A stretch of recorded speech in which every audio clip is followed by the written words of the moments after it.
नमस्कार दोस्तों, कैसे हैं आप सब। स्वागत है आप सभी का आपके अपने YouTube चैनल पर। दोस्तों, आज हम आपको एक ऐसे देश के बारे में रोचक जानकारी देने जा रहे हैं जो कि बहुत ही छोटा है लेकिन आज तक किसी का गुलाम नहीं बना। साथ ही इस देश के साथ हमारे देश का रोटी बेटी का संबंध है। यहाँ के मंदिर इतने खूबसूरत हैं कि कोई अंदाजा भी नहीं लगा सकता। यहाँ के लोग नेचुरली फिट माने जाते हैं।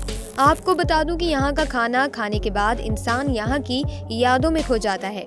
जी हाँ फ्रेंड्स, आज मैं आपको भारत के पड़ोसी मुल्क नेपाल देश के बारे में रोचक जानकारी देने जा रही हूँ। तो आपसे एक ही रिक्वेस्ट है कि वीडियो को एंड तक जरूर देखिएगा। साथ ही वीडियो अगर आपको अच्छी लगे तो लाइक कीजिएगा, शेयर कीजिएगा और चैनल पर पहली बार आए हैं तो चैनल को सब्सक्राइब करके बेल आइकन को प्रेस कर दें ताकि नए वीडियोस की अपडेट आपको सबसे पहले मिले।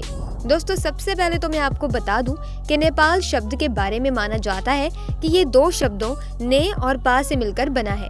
एक समय में नेपाल की राजधानी काठमांडू में ऋषियों की तपोभूमि थी। दोस्तों, इसी कारण इसका नाम नेपाल पड़ गया। हालांकि इसके कोई ठोस प्रमाण मौजूद नहीं है। नेपाल में कभी कोई स्वतंत्रता दिवस नहीं मनाया जाता। इसका सीधा सा मतलब यह है कि नेपाल कभी किसी का गुलाम ही नहीं हुआ। जी हाँ, ये भी कमाल की बात है ना। इतना छोटा सा देश है लेकिन आज तक किसी का गुलाम नहीं बना। ऐसा नहीं है कि ब्रिटिश के लोगों ने इन पर हमला ना किया हो, लेकिन नेपाल ने कई बार ब्रिटिश सेना को हरा दिया। वीर होते हैं यहाँ के लोग। दोस्तों, दुनिया की 10 सबसे ऊंची पर्वत और चोटियों में से 8 सिर्फ नेपाल में है। जो इस दुनिया का सबसे ऊंचा माउंट एवरेस्ट पर्वत भी नेपाल में ही है, जिसकी ऊंचाई 8848 मीटर है। क्या बात है, कभी मौका मिले तो आप ही इसे देखने के लिए जरूर जाएं। दोस्तों, ये देश बहुत ही ज्यादा प्यारा है। दोस्तों, किसी दौर में नेपाल चरस और तंबाकू के लिए बहुत ही ज्यादा फेमस था, लेकिन इस समय यहाँ चरस और तंबाकू खरीदना या बेचना या इस्तेमाल करना पूरी तरह से गैर कानूनी है। नेपाल का सबसे प्रसिद्ध फास्ट फूड मोमोज है। आजकल भारत में भी काफी ज्यादा प्रचलित है। हालांकि इसे भारत में भी खूब खाया जाता है, हर फंक्शन में, हर पार्टी में। दोस्तों, आपको बता दूं कि नेपाल महात्मा बुद्ध का जन्म स्थान है। महात्मा बुद्ध का जन्म नेपाल की लुम्बिनी में हुआ था। यहाँ भगवान बुद्ध के प्रति लोगों में बहुत ही जबरदस्त भाव देखा गया। दोस्तों, नेपाल की राजधानी काठमांडू दुनिया के प्राचीन नगरों में से एक है। इसका पुराना नाम कांतिपुर था। नेपाल में सबसे ज्यादा आबादी काठमांडू में ही रहती है। हिंदू धर्म से संबंधित नेपाल में कुल आबादी के 21.3% हिंदू धर्म से संबंधित है। नेपाल के लोग काफी धार्मिक होने के बावजूद भी दूसरे धर्मों का काफी सम्मान करते हैं। नेपाल एक हिंदू राष्ट्र था, लेकिन 20 सितंबर सन 2015 से नए संविधान लागू हुए, जिसके तहत ये हिंदू राष्ट्र से एक धर्मनिरपेक्ष संघ के रूप में परिवर्तित हुआ है। इस देश में कभी भी जाति और धार्मिक दंगों का अनुभव नहीं किया गया है। इस देश में धर्म के नाम पर खून खराबा कभी नहीं हुआ, बल्कि ये देश शेष जाति के घर का समूह है और यहाँ के लोग करीब 123 अलग अलग तरह की भाषा का प्रयोग करते हैं। विनोद चौधरी सबसे पहले नेपाली हैं जो सन 2013 के अमीर लोगों में से एक माने जाते हैं। इसी तरह से नेपाल को आगे बढ़ते रहना चाहिए। नेपाल के लोग एक दूसरे को अपनी हथेली एक साथ जोड़कर नमस्कार करते हैं। नमस्कार करते समय वे अपने सर को थोड़ा झुकाते हैं और नमस्ते कहते हैं। ऐसा ही पड़ोसी देश भारत भी करता है। दोस्तों, साधारण शब्दों में इसका अर्थ यह है कि मैं आपके भीतर के भगवान को सलाम करता हूँ। दोस्तों, नेपाल में जाकर कई भारतीयों को ऐसा बिल्कुल भी महसूस नहीं होता कि वो किसी दूसरे देश में आए हैं, क्योंकि यहाँ का माहौल काफी दोस्ताना है। साथ ही हिंदू देवी देवताओं के मंदिर भी यहाँ मौजूद हैं। जी हाँ, यहाँ का खाना भी दोस्तों भारत की तरह ही है। यहाँ के लोग बहुत हद तक हमारी ही तरह सोच रखते हैं। दोस्तों, नेपाल में भगवान बुद्ध के प्रति लोगों में जबरदस्त श्रद्धा की भावना देखी जा सकती है। महाशिवरात्रि नेपाल का बहुत बड़ा त्योहार है। अच्छा दोस्तों, वीडियो में आगे बढ़ने से पहले बता दें कि जनाब आप कहां से हमारी ये वीडियो देख रहे हैं, आप हमें कमेंट्स में जरूर लिखिएगा। चलो तो बढ़ते हैं वीडियो में आगे। दोस्तों, नेपाल के कई जनजातियों में एक स्त्रियों के कई पति होते हैं और वो सबके साथ संबंध बनाती हैं। जी हाँ, ये भी नेपाल की एक सच्चाई है। एक ही महिला कई पुरुषों से शादी कर लेती है। अब आप ये कहिए, इस केस में क्या ही कहा जाए। आज भी इसको लेकर कई बार आवाज उठाई गई है, लेकिन कुछ फायदा नहीं हुआ। दोस्तों, आपको बता दें कि सीता का जन्म स्थल मिथिला नेपाल में है, जहाँ दोस्तों भारत में राम जन्म स्थल में रामलला केवल एक कैंट के नीचे है। तो वहीं दोस्तों जनकपुर नेपाल में सीता जन्म स्थल में विशाल सीता मंदिर भी बना हुआ है, जहां भारत में साप्ताहिक अवकाश रविवार को होता है। वहीं नेपाल में साप्ताहिक अवकाश शनिवार को होता है।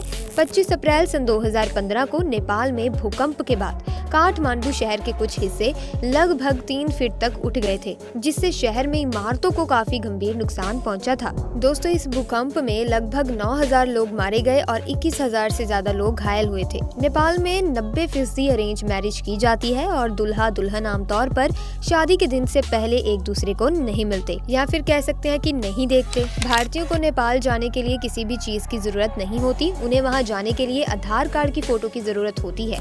क्या बात है दोस्तों, तभी तो हम कहते हैं कि इस देश के साथ हमारा बेटी और रोटी का रिश्ता है। नेपाल से एशिया के बाहर बहुत ही कम फ्लाइट्स जाती हैं, क्योंकि दोस्तों नेपाल से फ्लाइट से यात्रा करना बहुत ही ज्यादा महंगा पड़ता है। दोस्तों, नेपाल में एडवेंचर और एक्सट्रीम टूर में अपने आप को काफी उन्नत किया है, जिसमें paragliding, bungee jumping, mount banking, water rafting और पर्वतारोहण शामिल है। दोस्तों, नेपाल में कृषि और टूरिस्ट उनकी आय का एक बड़ा स्रोत है। नेपाल की आधी से ज्यादा आबादी 70 रुपए प्रतिदिन कमाती है। इसके कारण नेपाल को विश्व का सबसे गरीब देश में गिना जाता है। हालांकि भारत इस देश का बहुत सपोर्ट कर रहा है। भारत को पता है कि कैसे इस देश की मदद करनी जरूरी है और बड़े भाई होने के नाते भारत नेपाल की हर संभव मदद कर रहा है। नेपाल शब्द हिंदू संत नेमी के नाम पर ऐतिहासिक काल में रखा गया था, जिन्होंने न केवल काठमांडू की घाटी को बसाया बल्कि इसका संरक्षण भी किया था। दोस्तों, स्कंद पुराण के अनुसार कई ऋषि हिमालय में ही निवास करते थे। नेपाल का प्राचीन इतिहास काठमांडू की घाटी से शुरू होता है। काठमांडू घाटी में मिले नवपाषाण काल के औजारों के आधार पर निकाला जाता है। दोस्तों, हिमालय घाटी में इंसान का अस्तित्व 11,000 वर्ष पुराना है। 6ठी सदी ईसा पूर्व में लुम्बिनी के निकट इसी देश में भगवान बुद्ध का जन्म हुआ था, जो आज विश्व के प्रमुख धर्मों में से एक है। दोस्तों, नेपाल में सर्वप्रथम निवास करने वालों में से डार्विन लोगों का नाम सबसे पहले आता है, जो दक्षिण एशिया से कांस्य युग के दौरान यहाँ आकर बस गए थे। नेपाल के जाने माने गोरखा सैनिक सफलतापूर्वक अपने देश की रक्षा करते हैं। दोस्तों, उनका मोटो है कि कायर बन जाने से अच्छा मर जाना अच्छा है। दोस्तों, भारतीय युद्धों के दौरान उनकी लड़ाई की क्षमता को देखते हुए अंग्रेज उनसे काफी प्रभावित हुए। एशिया के लगभग 7 करोड़ वर्ष पुराने हिमालय पर्वत 5 देशों में भारत, पाकिस्तान, चीन, नेपाल एवं भूटान में फैले हुए हैं। हिमालय को हिंदू मान्यता के अनुसार शिव जी का घर माना जाता है।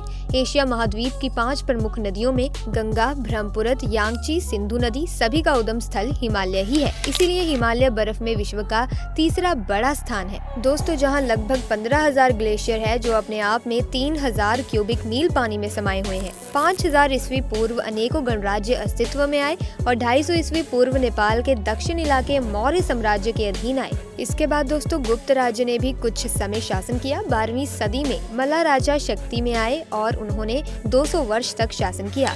18वीं सदी में मध्य में गोरखा राजा पृथ्वी नारायण शाह ने वर्तमान नेपाल का निर्माण किया। नेपाल का इतिहास इसकी सीमाओं के बढ़ने और घटने पर है, जबकि नेपाल पर किसी विदेशी ने कभी शासन ही नहीं किया। इसीलिए नेपाल में कोई स्वतंत्रता दिवस नहीं मनाया जाता। 2006 में शुरू हुए डेमोक्रेसी मूवमेंट के बदौलत 2008 में नेपाल में राजतंत्र शासन समाप्त होकर गणतंत्र शासन शुरू हुआ और रामवरण यादव नेपाल के पहले प्रधानमंत्री बने। बहुत से पर्वतारोही विश्व की सबसे ऊंची चोटी पर पहुंचने के दौरान मारे गए थे, लेकिन 30 मई 1953 को सर एडमंड हिलेरी और तेंजिंग नोर्गे ने माउंट एवरेस्ट की चोटी पर पहुंचने वाले प्रथम व्यक्ति बने और हमेशा के लिए इतिहास के पन्नों में उनका नाम दर्ज हो गया। दोस्तों, हिमालय पृथ्वी पर सबसे ऊंची झील 4800 मीटर ऊंचाई पर तिलको झील और सबसे गहरी झील शाही पोशकुंडो का घर है। सागरमाथा नेशनल पार्क के आसपास का इलाका इसी कारण 1976 से संरक्षित इलाके में आने लगा है। तो दोस्तों, ये थे नेपाल देश के बहुत ही रोचक फैक्ट्स। उम्मीद करती हूँ कि आपको हमारी ये वीडियो पसंद आई होगी। यदि दोस्तों हाँ, तो वीडियो को लाइक कीजिए, शेयर कीजिए, चैनल को सब्सक्राइब करके बेल आइकन को प्रेस कर दे ताकि नए वीडियोस की अपडेट आपको मिलती रहे। आपका बहुत बहुत धन्यवाद।